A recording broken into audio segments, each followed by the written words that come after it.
Gabriel Guerra. Raquel Guerra, and you're Matthew's. Matthew's dad.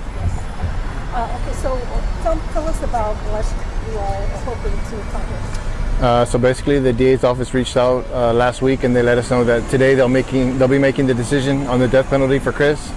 So all of us here is various families of Savannah and Matthew, and we're just coming together because we all want the death penalty. He took 3 lives, and we think the least we can do is take his, and that'll bring justice to our family and justice for Matthew and Savannah and Fabian. Do you have any inclination how they may go? Did they tell you anything? No, he just said the reason they were taking so long is because they were gathering evidence to make an informed decision.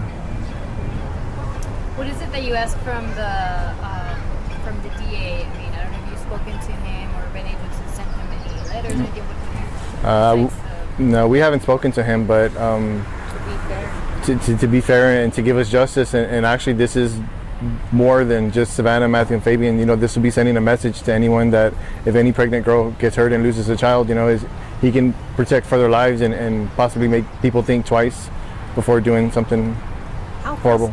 How frustrating has this process been for you all? Extremely. We're at like 470 something days since they were taken from us. Our family will never be the same. Our family will never be the same. Our holidays will never be the same. Christmas, we're supposed to get together and celebrate opening presents. We have new babies in the family, and they'll never be able to grow up with baby Fabian. This has just been a really big tragedy, and our family's hurting, and I feel like they don't deserve to just get a slap on the wrist. I'm not trying to be ugly, but we're hurting, and I mean, like I said, we'll never be the same, and it's only fair to us and our families that we get justice that we deserve. I know that this is about seeking the death penalty, but your reaction to the fact that Christopher's dad is out on bond right now. He should have never been left out. He should have just stayed where he belonged. Just where his wife is at, that's where he should have been. He should have never been released. And she has a bond reduction hearing coming up. Well, I hope she doesn't come out either. May 15th. I hope and pray to God that they don't let her out, because how my great-grandson died, Fabian, and my granddaughter, Savannah, it wasn't right. It wasn't right for none of them 3 to go the way they did. And they need to pay for the consequences that they did. Because like she said, our family is torn apart. We'll never have them in our lives. You know, they need to pay for what they did. And it wasn't right for them to have given them a bond reduction for him to be out here in the world. It's not right. And it wasn't fair. So we want justice. And we're going to get justice. Pray to God that we get it. That's our main goal here. For us to fight for our loved ones, for Matthew, Savannah, and baby Fabian. This is our goal right here. This is what we have to do. And we're going to continue until we get justice. Yep, that's what we're going to do. We're coming together as families because they took a big part of all of us. So until we get justice, we are going to continue to fight. Is the death penalty for Christopher enough? I don't think anything will ever be enough. If you just want me to be completely honest. We have a big void in our heart that will never be filled. So no, personally, I feel like that'll never be enough for any of us.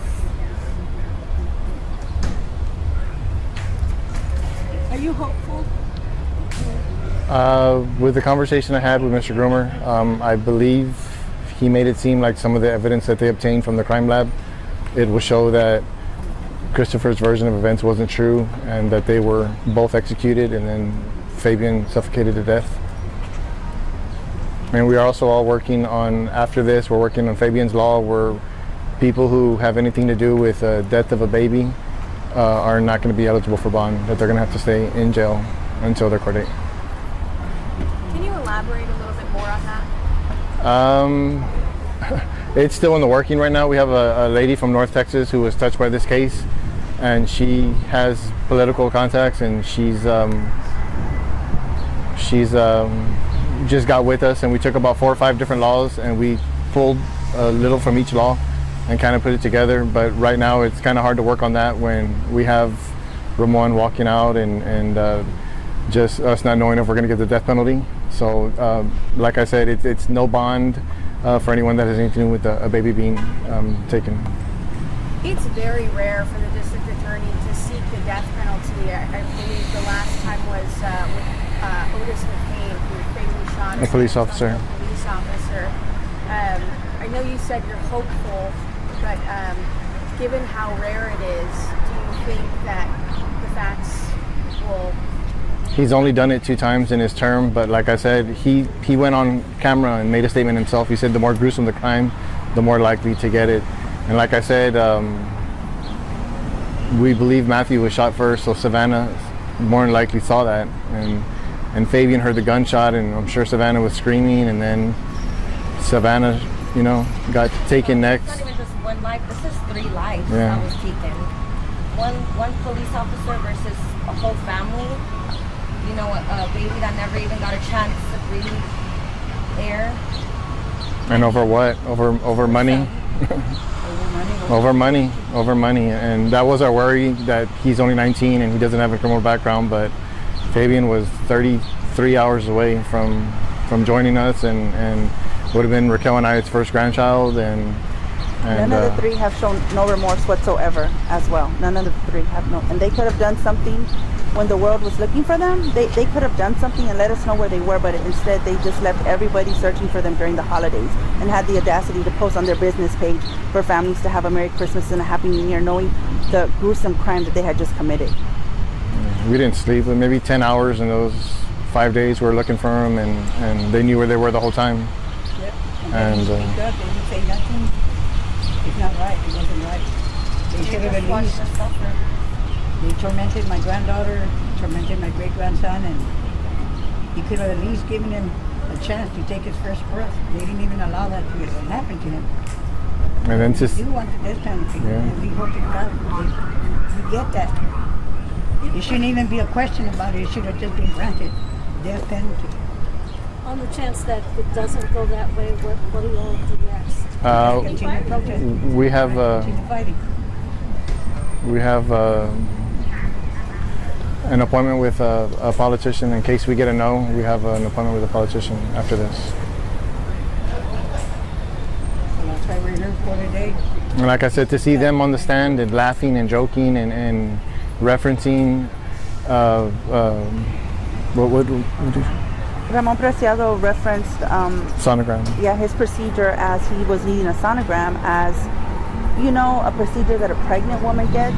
He had the nerve to say that, knowing damn well everybody there in the courtroom knew what a sonogram was. That wasn't right. And they play themselves the victims. They play themselves as the victims regarding their health. Well, they should have thought of that before they did this. They didn't think about my granddaughter's health or my great-grandson's health when they were over here crying for theirs. That's not right. It's not right at all. And he shouldn't have been, he should be in jail right now. He should not be out here in the world. Even if he's on whatever he's on in his home, he shouldn't be out here. He should not be out here. They should have never let him out. So we're going to continue fighting as a family for our children. We're going to continue fighting till we get what we need, justice. And we're going to get justice. We need justice in our life. Even though they'll never bring them back, we need justice. We all here need a peace of mind to get through this. It's a hard thing we're dealing with. But they didn't care. They didn't care about her health, Matthew's health, my great-grandson's health. But now he's all worried about his health? That's not right. That wasn't right at all. He should have never been released. What's the biggest thing you want people to know? That he killed 3 people, and if he killed 3 people, why can't we get his life? And if they do have the chance to, ever, walk again, like for instance, the dad, who knows who's next? Who knows who's the next victim?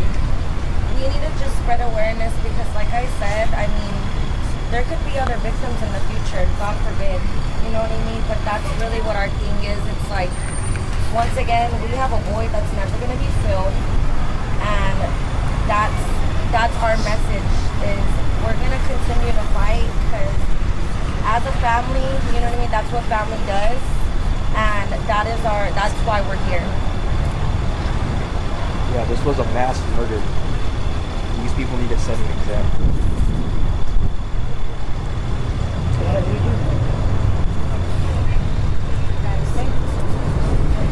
You mind standing there for a little bit?